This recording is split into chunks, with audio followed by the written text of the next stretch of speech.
अब तो बात बहुत आगे निकल गई है। अब चीन जो है वो ये पाकिस्तान के लिए एक बहुत बड़ा जिन बन गया है, जिसमें वो आका और गुलाम वाला किस्सा जो है वो बैठता है कि आका जो फरमाएगा गुलाम उस पर यस करेगा। उसकी वजह यह है कि पाकिस्तान ने अपनी फेल्ड किस्म की जो डिप्लोमेसी है इंटरनेशनली, उसकी वजह से अपने आप को एक बहुत बड़े बंद गली में डाल दिया है। और उस बंद गली से अब उसको निकलने के लिए किसी जाइंट किस्म की पावर, सुपर पावर की जरूरत है, जिसके सिलसिले में वो ये समझता है कि चीन मुमकिन है हमारी को हेल्प करे, ताकि हम जो है वो इस नाइटमेयर से जो है वो निकल सकें। सरहद के उस पार प्रोग्राम को देखने वाले तमाम दोस्तों को खुशामदीद, स्वागत। दोस्तों, आज से 2 हफ्ते पहले हमने ये डिस्कस किया कि भारत और चीन के दरमियान जो बढ़ रही टेंशन है वो हमें किस तरफ लेकर जाएगी। शुरुआत में जो झड़पें हुई थी वो अब मौतों में तब्दील हो गई है और भारत ने करीब 20 जवानों को खो दिया। रिपोर्ट्स ये भी बताई गई हैं कि चाइना की तरफ से भी कैजुअलिटीज हुई हैं। एएनआई ने रिपोर्ट किया है 43 चाइनीज सोल्जर्स की डेथ हुई है। हम आज इस पूरे इशू के ऊपर, इसके क्या फॉल आउट होंगे हमारे रीजन पर, कश्मीर पर, ये हमें ज्वाइन किया है टोरंटो से बैरिस्टर हामिद बशानी साहब ने। प्रोग्राम में आपका खैर मकदम है बशानी साहब। शुक्रिया जनाब, बहुत बहुत शुक्रिया। आपसे जब पिछली दफा बात हुई थी तो आपने कहा था कि अगर चाइना भारत की टेरिटरी से बाहर नहीं जाता है तो ये रीजन एक मिलिट्री कॉन्फ्लिक्ट की तरफ बढ़ता हुआ आपको दिखाई दे रहा है। आज जो हम खबरें सुन रहे हैं, जो देख रहे हैं, आपका उस पर पहला रिएक्शन क्या है बशानी साहब? देखें जी, पहला रिएक्शन तो यही उसी हिसाब से मैं देख रहा हूँ, अफसोसनाक है। बुनियादी तौर पे चूंकि ये मिलिट्री कॉन्फ्लिक्ट है, तो इसकी जो मिलिटरीली इसकी जो निटी-ग्रिटी है उस पर तो मैं बात नहीं कर सकता कि वहाँ कितने मारे गए, इधर कितने हुए।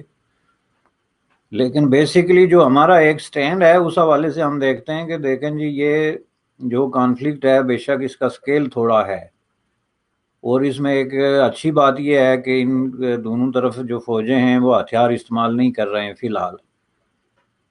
तो इस हिसाब से ये कंट्रोल्ड किस्म का यानी कॉन्फ्लिक्ट आप इसको कह सकते हैं। लेकिन ये रिफ्लेक्ट करता है इसके पीछे एक बहुत ही सीरियस किस्म का एक सिचुएशन का, क्योंकि इंडिया और पाकिस्तान जो है वो मोस्ट पॉपुलस कंट्रीज़ हैं ऑन अर्थ। दोनों जो सॉरी, मैंने पाकिस्तान का, इंडिया और चाइना की बात कर रहा हूँ। दोनों में जो है वो न्यूक्लियर पावर्स हैं दोनों, और दोनों की दुनिया भर में जो है वो गालिबन दूसरी और बड़ी और तीसरी बड़ी फौजें जो हैं मिलियन के हिसाब से वो मानी जाती। अब यही नहीं बल्कि ये है कि फ्यूचर जो है वो ना सिर्फ कॉन्टिनेंट का या साउथ एशिया का या साउथ ईस्ट एशिया का या एशिया का, बल्कि पूरी दुनिया का जो फ्यूचर है वो बहुत ही सख्त तरीके से जो है इंडिया और चाइना के फ्यूचर के साथ जुड़ रहा है।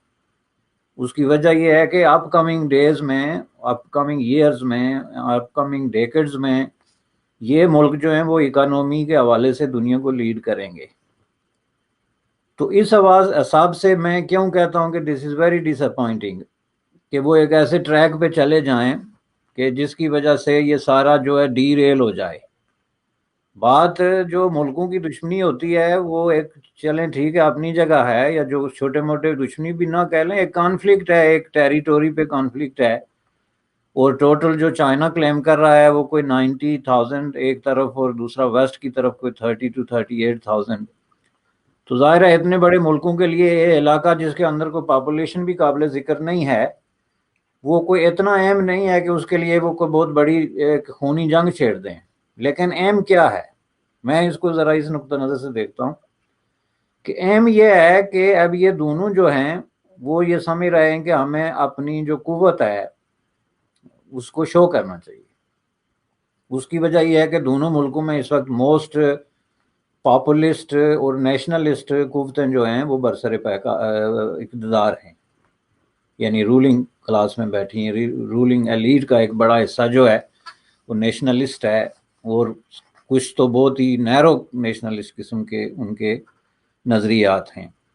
तो ऐसी कुव्वतें जो होती हैं वो इस तरह के मौके की तलाश में होती हैं, क्योंकि इसकी वजह से उनकी जो पॉपुलैरिटी का ग्राफ है वो बढ़ता है, और सोसाइटी का जो बहुत ज़्यादा ओवरचार्ज किस्म का एक हिस्सा होता है, सिगमेंट होता है, वो उनको मजीद हमायत के लिए खुल के सामने आ जाता है।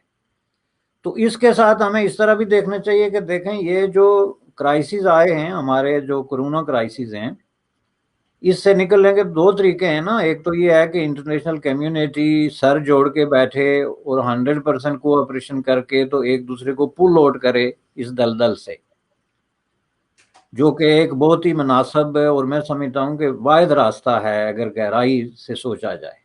और दूसरा ये है कि फिर इसमें ये ब्लेम गेम के चक्कर में पड़ के तो एक दूसरे के खिलाफ ये एक दुश्मनी क्रिएट करें, ताकि इनके खिलाफ अपने मुल्कों के अंदर जो है, जो इनके फेलियर्स हैं या इनकी किसी तरीके से शॉर्ट कमिंग्स हैं, वो लेके लोग बाहर ना आए। ये एक तरीका होता है। इस तरह की जो नेशनलिस्ट पॉपुलिस्ट कुव्वतें होती हैं वो हमेशा अवामी जज्बात को देखते हैं कि जब इससे जो है, अगर अवामी जज्बात जो है प्रोवोक होते हैं और हमारी पॉपुलैरिटी बढ़ती है, तो वो फिर बड़े मकासद को छोड़ देते हैं, वो फिर उसको देखते हैं कि वो जो कहते हैं ना, पॉलिटिशियन अपने नाक से आगे नहीं देखते, क्योंकि वोट लेने होते हैं उन्होंने।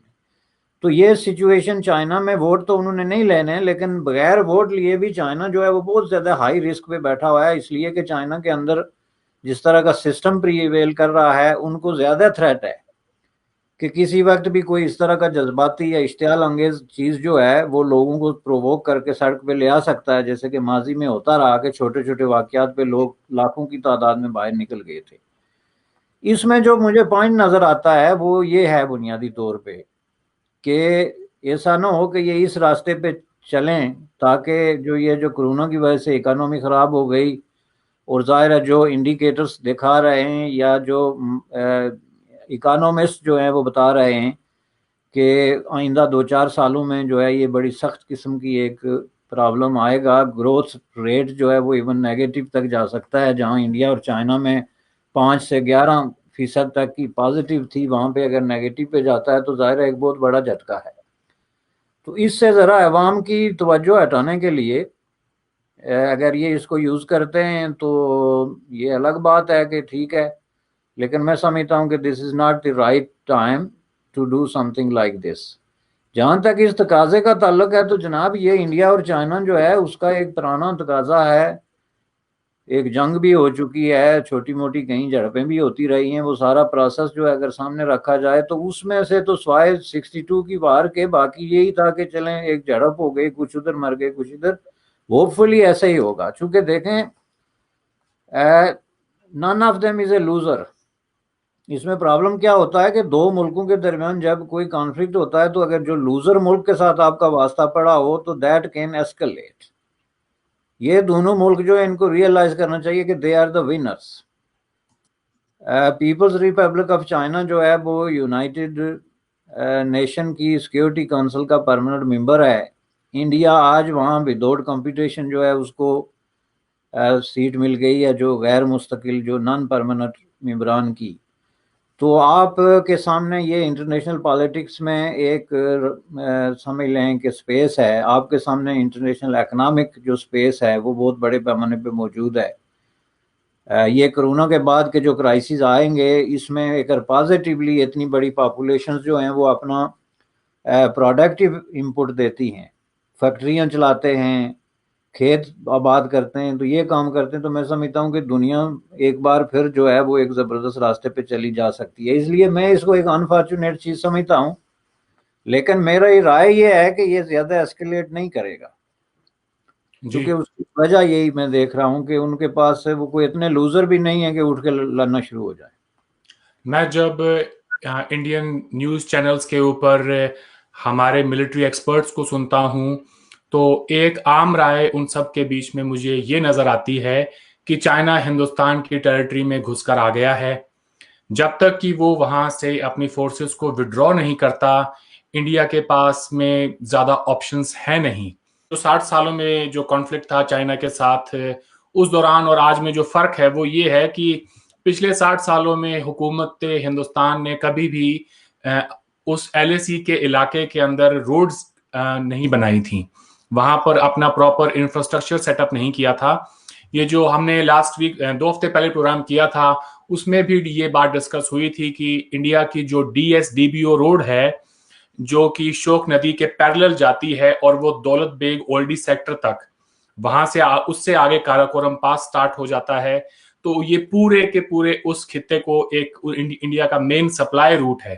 तो चाइनीज अब हाइट्स पर आ गए हैं। ये थोड़ी बहुत कारगिल जैसी मिलती हुई सिचुएशन मुझे नजर आती है कि वहां से अगर वो उन्हीं हाइट्स पर ऑक्यूपाई करके बैठ जाते हैं तो वहां से इंडिया के जो ट्रूप्स हैं वह उनकी सप्लाई लाइन है वो जब चाहें उसको काट सकते हैं। और यही इंडिया का एतराज है कि भाई जो हमारे दरमियान LAC थी पिछले 60 सालों से आप उसके पार जाएं, और जब तक आप नहीं जाते हैं तो you are going to remain as a consistent threat for अस।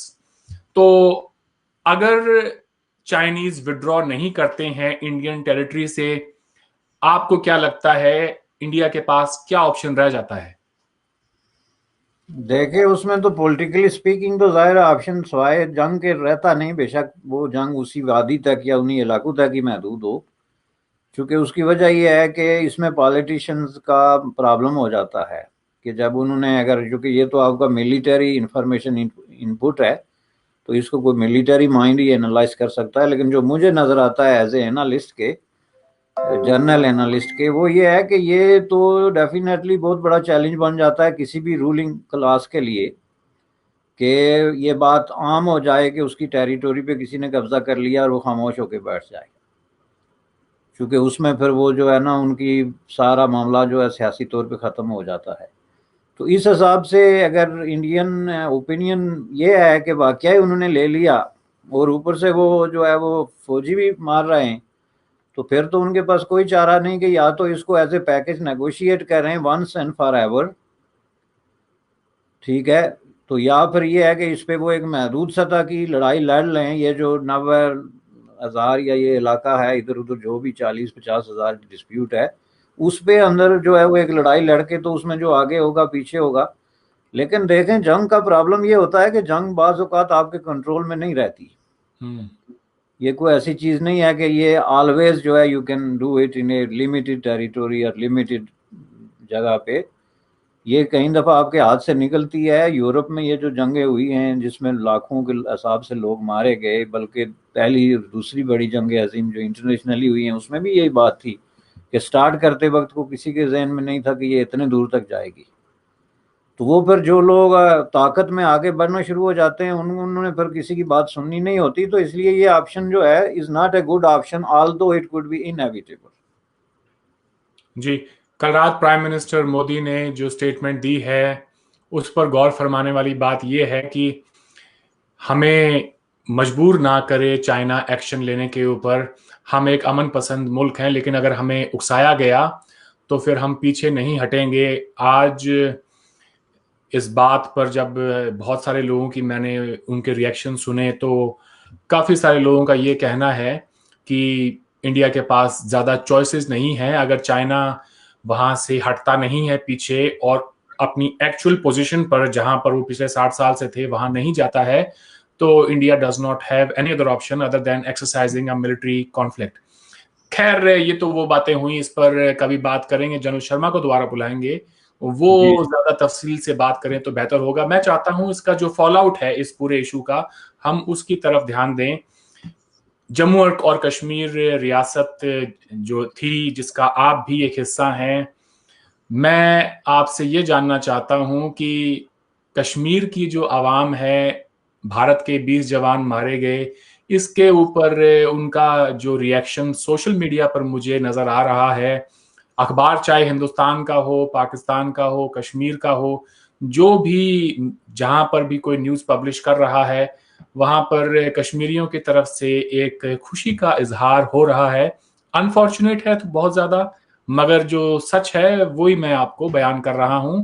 बात यहां तक हुई कि उमर अब्दुल्ला साहब ने एक ट्वीट की है, आए उस पर नजर डालते हैं।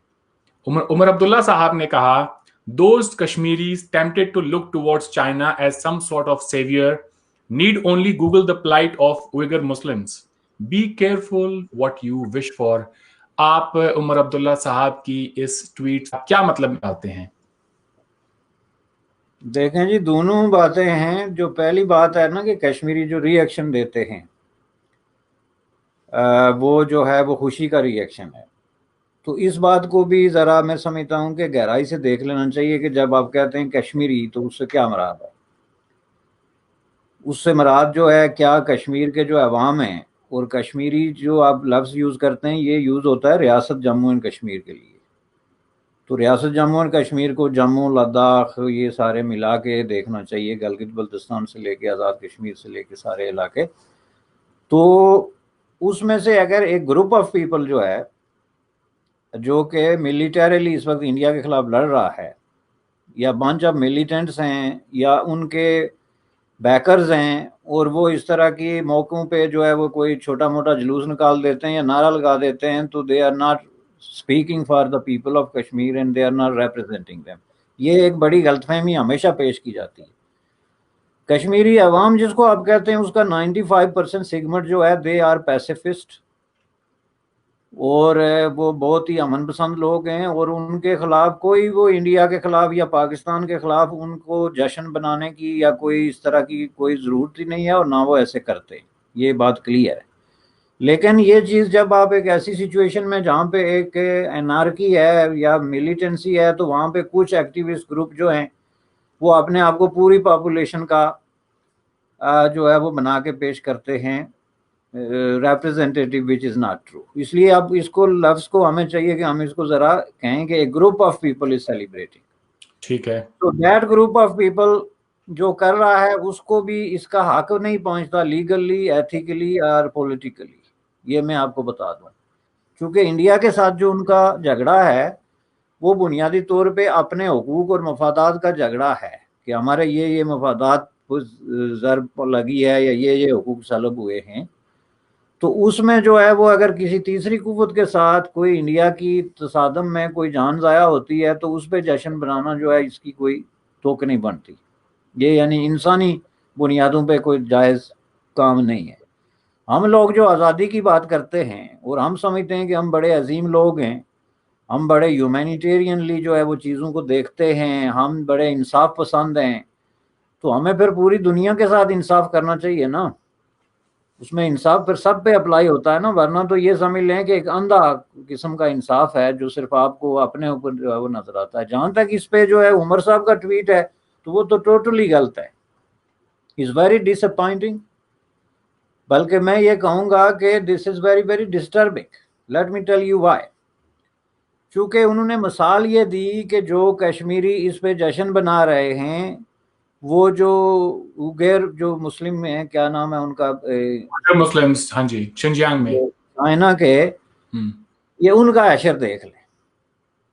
तो उन्होंने जो है वो दो तीर मारे हैं, और दोनों तीर जो हैं वो सेक्टेरियन और रिलीजियस हेटेड और रिलीजियस जो है वो पत्ता फेंकने वाली बात है। पहली बात ये है कि उन मुसलमानों के साथ जो कुछ भी चीन कर रहा है वो इसलिए नहीं कर रहा कि वो मुसलमान है, बल्कि चीन के अंदर जो गैर मुस्लिम भी हैं, वो अगर चीनी सिस्टम जो वहाँ पे मौजूद है या चीन की जो टोटलिटेरियन किस्म की गिरफ्त है सोसाइटी पे, उसके खिलाफ कोई भी कल्चरली पॉलिटिकली भी खिलाफ है तो वो उसका दुश्मन है, और वो उसके साथ यही करते हैं। चीन के कैंपों में, जेलों में या इस तरह की जगहों पे ऐसे चीनी भी मौजूद हैं जो नस्ली एतबार से या किसी और एतबार से तो पूरे चीनी हैं, रिलीजियसली भी चीनी हैं, लेकिन वो पॉलिटिकली डिसऑन करते हैं जो गवर्नमेंट की पॉलिसीज़ हैं। और एक जो डिक्टेटरशिप है या डेमोक्रेसी है, ह्यूमन राइट्स की बात करते हैं, उनके साथ भी ये होता है। तो वो एक सेकुलर इशू है, is not an issue of Muslims. तो ये एक तो चीन में इसको गलत मिसाल के तौर पर पेश किया गया। दूसरा, इससे ये इंडिकेशन दी जाती है कि इसका मतलब ये है कि हिंदुस्तान और कश्मीरियों के दरमियान जो लड़ाई जारी है वो हिंदू और मुसलमान की लड़ाई है। जो उमर अब्दुल्ला जैसे पढ़े लिखे आदमी को, और जिसने इतना अरसा हुकूमत भी की है और आइंदा भी हुकूमत करने के ख्वाब देख रहे हैं और हिंदुस्तान के अंदर ही रह के देख रहे हैं, और आप देख लीजिएगा कि या बीजेपी से अतात करेंगे या कांग्रेस से अतात करके फिर वही झंडा उठाएंगे कि हमसे बड़ा हिंदुस्तानी लोग पैदा ही नहीं हो सकता। लेकिन ये जो बात करते हैं ये डिवीजन की बात है, और ये जो है रिलीजियसली मोटिवेटेड किस्म का बयान है, जिसका मतलब है लोगों के दरमियान रिलीजियस नफरत फैलाई जाए। और एक कश्मीरियों का अगर उनका कोई इंटाइटलमेंट का इशू है या राइट का इशू है तो उसको आप रिलीजियस के साथ जोड़ते हैं, तो इसका मतलब ये है कि फिर जो हिंदुस्तान का स्टैंड है वो सही है। कि हिंदुस्तान का स्टैंड पर ये बनता है ना कि जी ये कश्मीरी तो हमारे हकूक का तो इनके साथ मसला ही नहीं, ये तो मजहब की बुनियाद पे हमारे खिलाफ है, या इसलिए हमारे खिलाफ हैं कि इसमें कोई इस्लामिक कंट्री का हाथ है, या इसलिए हमारे खिलाफ हैं कि इनके पीछे कोई इस्लामिक ऑर्गेनाइजेशन का हाथ है, किसी इंटरनेशनल मिलिटेंट ऑर्गेनाइजेशन का हाथ है। तो इसको उमर साहब कहना क्या चाहते हैं? यानी या तो फिर ये बात मेरी समझ से बहुत ही कोई बाला है कि आप इस तरह की स्टेटमेंट क्यों दे रहे हैं, इसको रिलीजियसली मोटिवेट क्यों कर रहे हैं। आप तो ये स्टेटमेंट इस तरह भी दे सकते थे कि जो लोग इस चीज़ पे जश्न बना रहे हैं उनको ये देखना चाहिए कि उनका जो फ्यूचर है उस पर इसके क्या असरात पड़ेंगे। अब ये जो है एक तरह की सेकुलर बात होती है जिसकी वजह से उनकी कम अज़ कम तहरीक को आप जो है वो इस तरह डब नहीं कर सकते। लेकिन ये हमारी बड़ी बदकिस्मती है कि हमारे पॉलिटिशियन जो हैं वो अब इस रास्ते पे बहुत ज़्यादा निकल गए हैं कि ये बात चूँकि पॉपुलर है और इससे लोगों के मजहबी जज्बात जो हैं वो उबारे जाते हैं और इसकी वजह से आपके वोट बैंक में या आपकी सपोर्ट में जो है वो इजाफा होगा। तो ये बात है, तो मैं तो इसको कंडेम करता हूँ और मैं समझता हूँ कि ये against the principle of secularism एक स्टेटमेंट है। जी, ना सिर्फ उमर अब्दुल्ला बल्कि कश्मीर की वो तमाम लीडरशिप, उन्होंने पिछले साल 5 अगस्त के बाद ऐसे बहुत से बयान दिए हैं जिसमें कि वो एज अ मुस्लिम अपने आप को सबके सामने रखते हैं। तो एक तरह से उनकी जो सेकुलर इमेज है उसको बहुत बड़ा धक्का पहुंचता है। मैं कभी कभार सोचता हूं कि जब इक़्तिदार में आ जाते हैं उसके बाद में सेकुलरिज्म की बात होती है, उससे पहले वोट लेने होते हैं तो सिर्फ they try and represent themselves as Muslims. तो कहीं वो भी तो पॉपुलिज्म के शिकार नहीं है? और अगर हैं तो ये तो बहुत ही खतरनाक होगा कश्मीर के उस पूरे खित्ते के लिए। देखें, मैं आपको एक सादा सी बात बता देता हूँ ना जी, जो हमारे लोगों की समझ में नहीं आती, कि अगर हम कश्मीर में इस बुनियाद पे किसी चीज़ की कोई इंटाइटलमेंट हमारी बनती है कि हम मुसलमान हैं, तो फिर हिंदुस्तान में इसी बुनियाद पे हिंदुओं की ये इंटाइटलमेंट बनती है कि वो हिंदू हैं और हिंदुस्तानी हैं और हिंदुस्तान उनका है। क्योंकि यही आप कह रहे हैं ना दूसरे अल्फाज में कि हम कश्मीरी हैं और मुस्लिम अक्सरियत में हैं इसलिए कश्मीर हमारा है। तो ये बुनियादी तौर पे क्या है? देखें, बुनियादी तौर पे इसके दो आपको बड़े ज़बरदस्त किस्म के नुकसानात हैं। एक तो ये है कि आप कश्मीर के अंदर जो आपके अपने भाई हैं, वो हिंदू हों, सिख हों, बुद्धिस्ट हों या किसी और रिलीजन के दो चार लोग हों, आप उनको एकदम उस दायरा से खारिज कर देते हैं कि आपका कश्मीर से कोई ताल्लुक ही नहीं है, क्योंकि कश्मीरी मुसलमान हैं और कश्मीर मुसलमानों का है और इस बुनियाद पे हम इसको रियासत बना रहे हैं या बनाना चाहते हैं या बनाएंगे। तो एक नुकसान तो ये हुआ कि आपने अपनी जो अपनी सोसाइटी है, आपका अपना समाज है, उसके अंदर आपने एक डीप किस्म की डिवीजन बल्कि दुश्मनी क्रिएट कर दी। क्योंकि उसके रिएक्शन में जाहिर है कि जम्मू का हिंदू भी यही कहेगा कि फिर ये जम्मू जो है इसमें हम हैं तो ये हमारा है, तो इसका आपसे कोई ताल्लुक नहीं। दूसरी तरफ आप फिर हिंदुस्तान के हवाले से एक तो हिंदुओं को आप ये राइट देते हैं खुला खुला, और दूसरा वहां पे जो मुसलमान है उसको आप एक बहुत बड़ी अजीब किस्म की सिचुएशन में डालते हैं। चीन की मिसाल देने के बजाय हिंदुस्तान की मिसाल दें ना।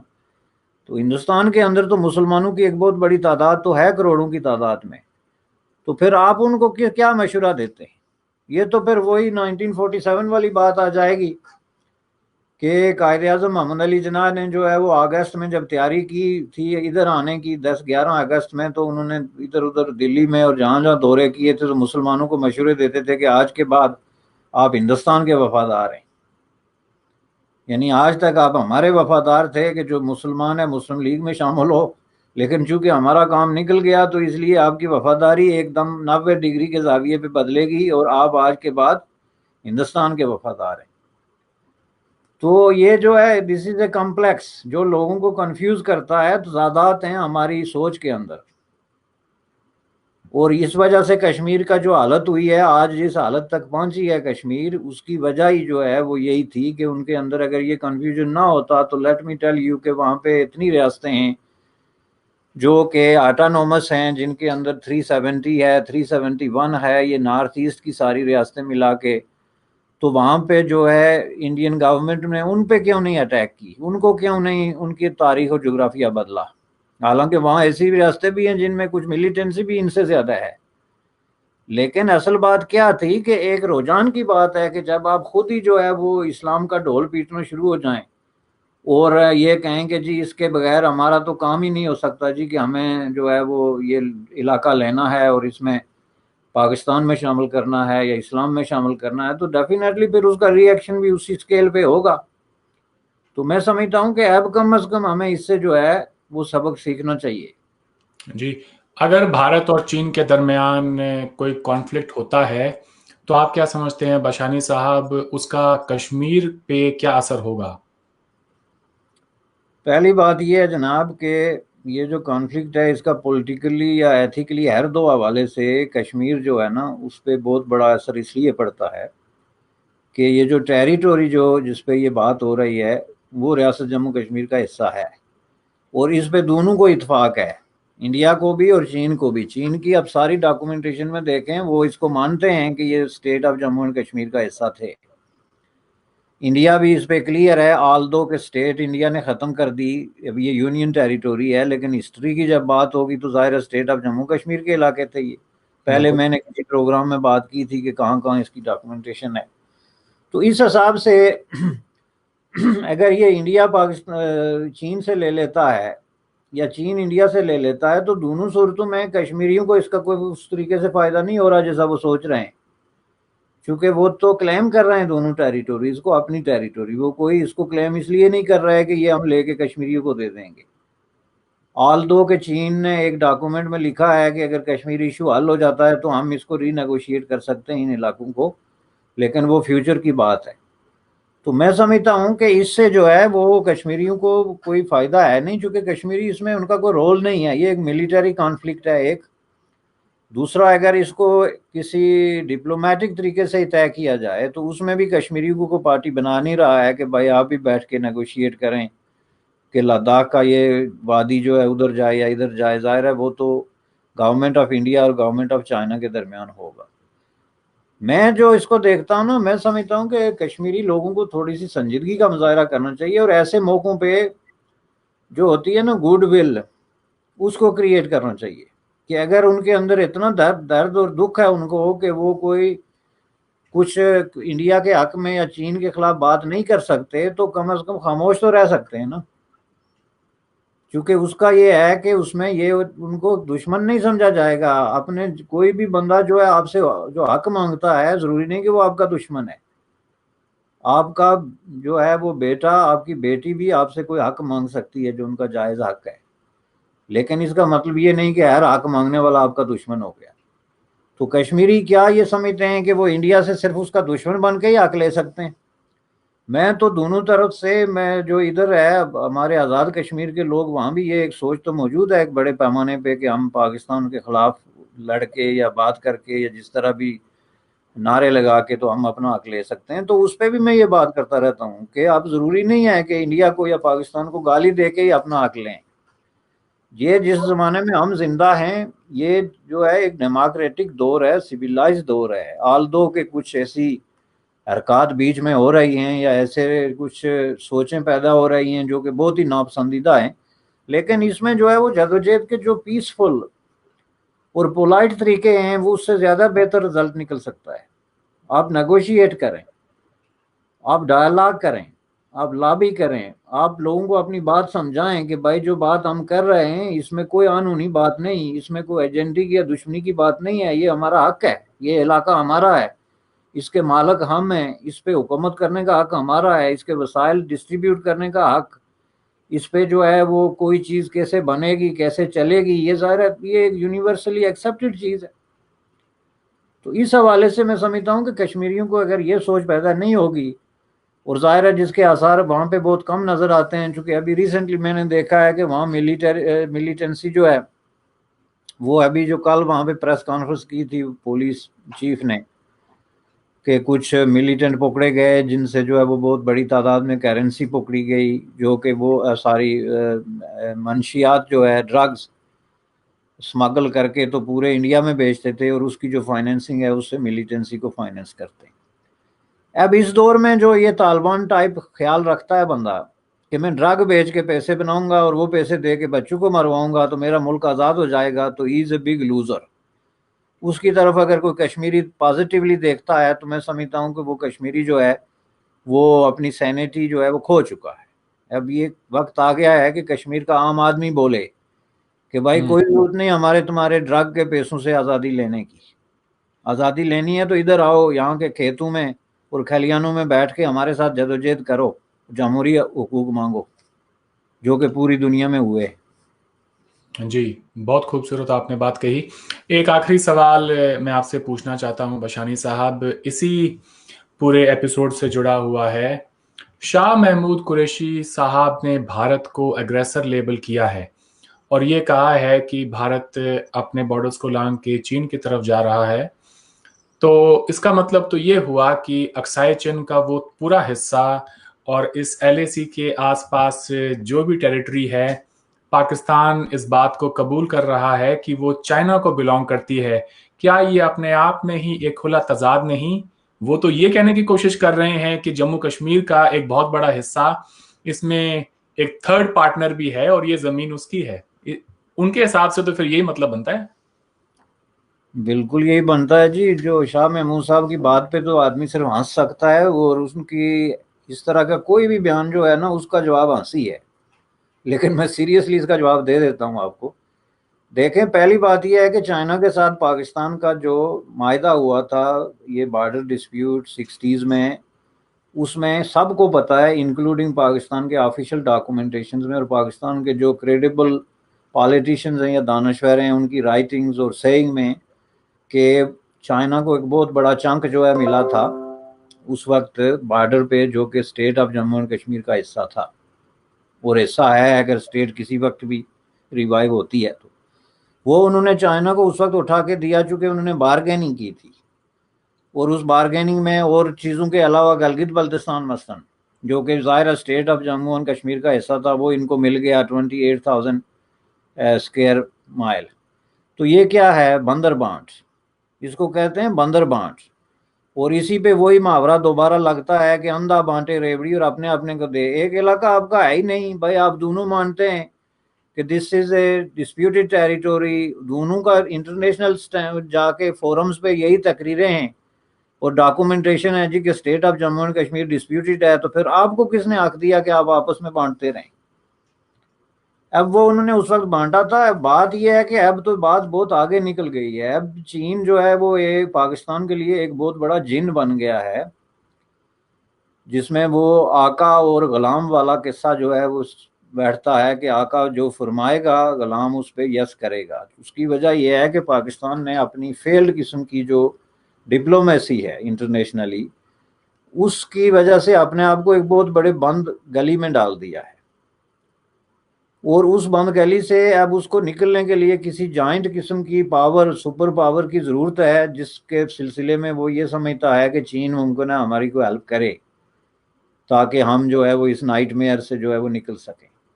तो इसलिए वो हर बात करते हैं जो भी इंटरनेशनल पॉलिटिक्स में, वो चीन के फेवर में करते हैं। आप ये देख लीजिएगा कि ये जब अगर इंटेंसिफाई होता है यूनाइटेड स्टेट वर्सेस चाइना, ये जो थोड़ी बहुत मामला चल रहे हैं, तो उसमें भी पाकिस्तान को फाइनली जो है वो चीन की साइड पे जाएगा, क्योंकि ये हिस्टोरिकली एक पैटर्न रहा है पाकिस्तान का।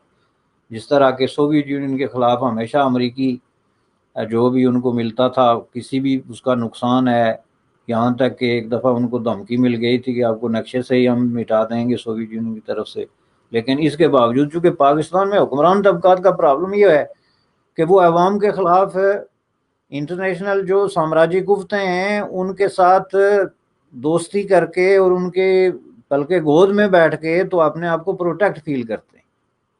और माजी में ये हमेशा होता रहा, जिसमें अभी तक मुझे तब्दीली के कोई आसार नज़र नहीं आते, क्योंकि इस वक्त जो वहाँ पे रजीम है या जो एलीट क्लास बैठी हुई है, वो तो उस हिसाब से जो माजी के लीडर हैं उनके मुकाबले में बहुत ही जो है वो कम सलाहियतें और कम तजर्बा रखती है, उसको ज़्यादा टेक की ज़रूरत है।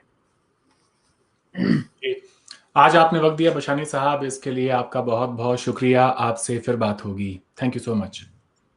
थैंक यू जनाब। Thank you.